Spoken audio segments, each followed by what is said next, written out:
Hello, so this is my presentation for um, trying to make a Windows CLI in C++. So first, let's run the code. So here we have seven options. So from creating, deleting folders to create and deleting text files and copy pasting either a text file or a folder. So first, let's observe how this works. So here, this right here is the quad. This right here is the root folder. So here you have the programs itself, and then we have a test that will come in useful for later. So for now, let us actually try to try to run this.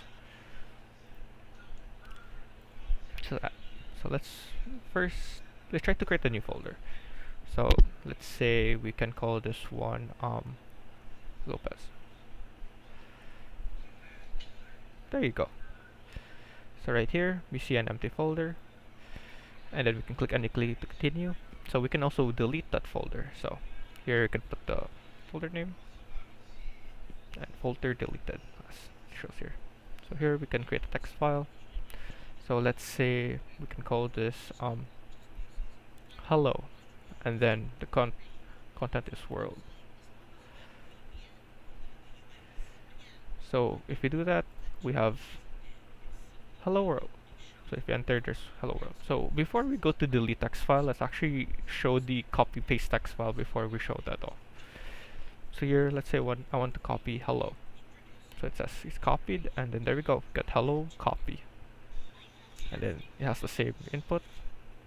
So if we delete that, we can say here delete text file hello, and then boom, gets deleted. And finally, let's copy paste the folder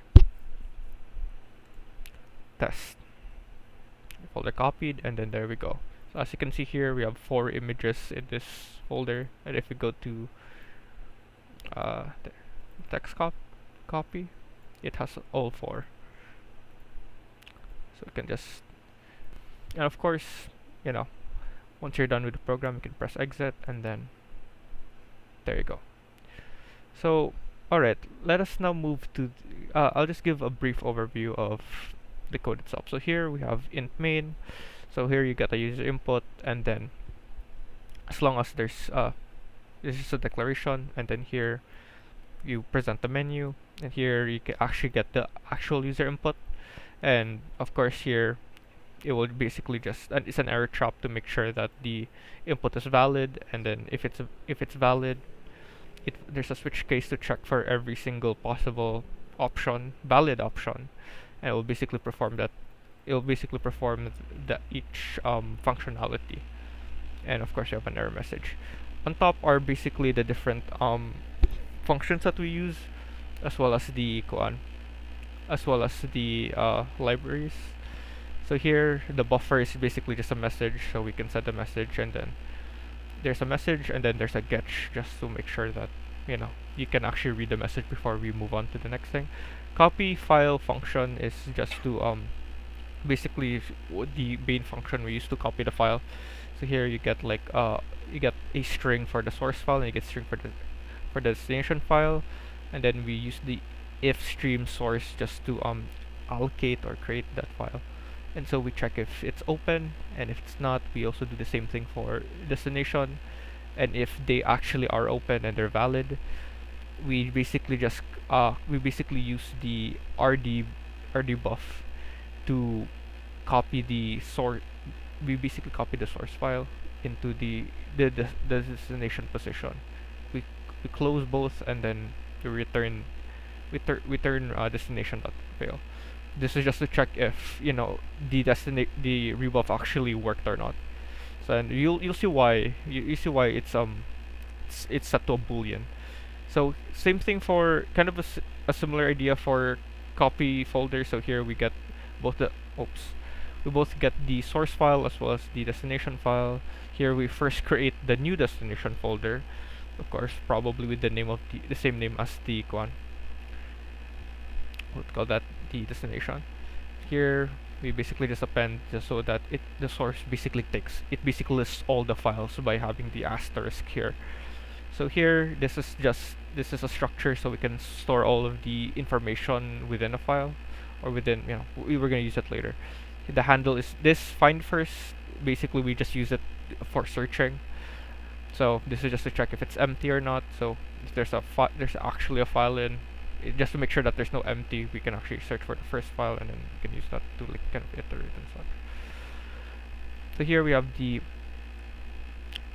like a string name, file name. This is just to check for special folders with like weird, like weird syntax or weird names.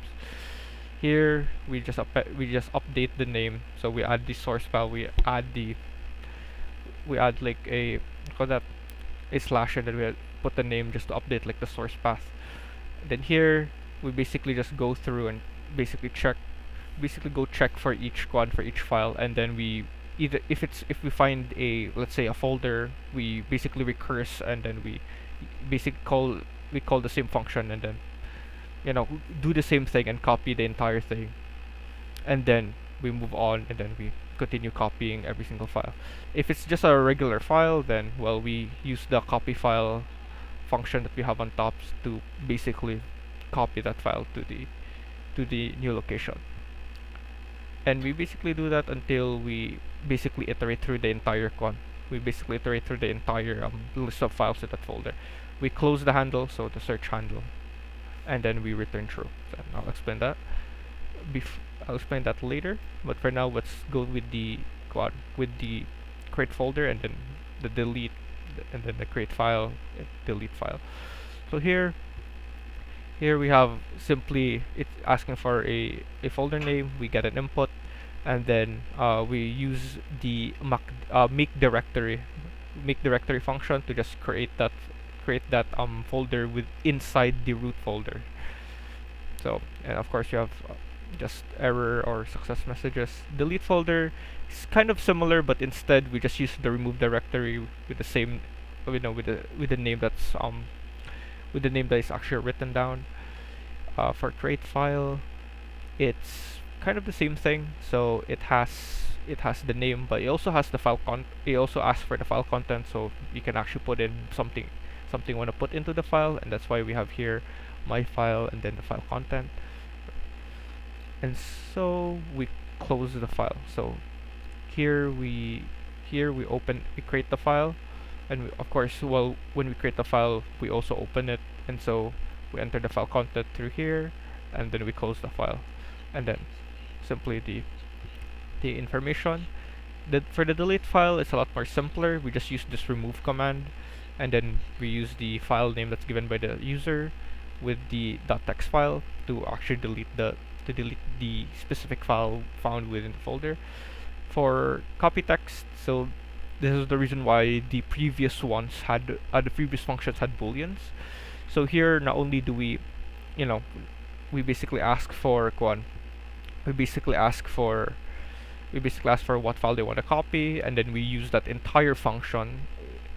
So we call that function, and then this is where the boolean comes in. So once the function executes, depending on whether it was a success or not, it will basically give an error or a successful message. Same thing with the copy folder. You ask for what folder you want to copy, it calls the copy folder function, and then depending on the boolean, it will give you an error or a good message. And that's about it, really. So thank you.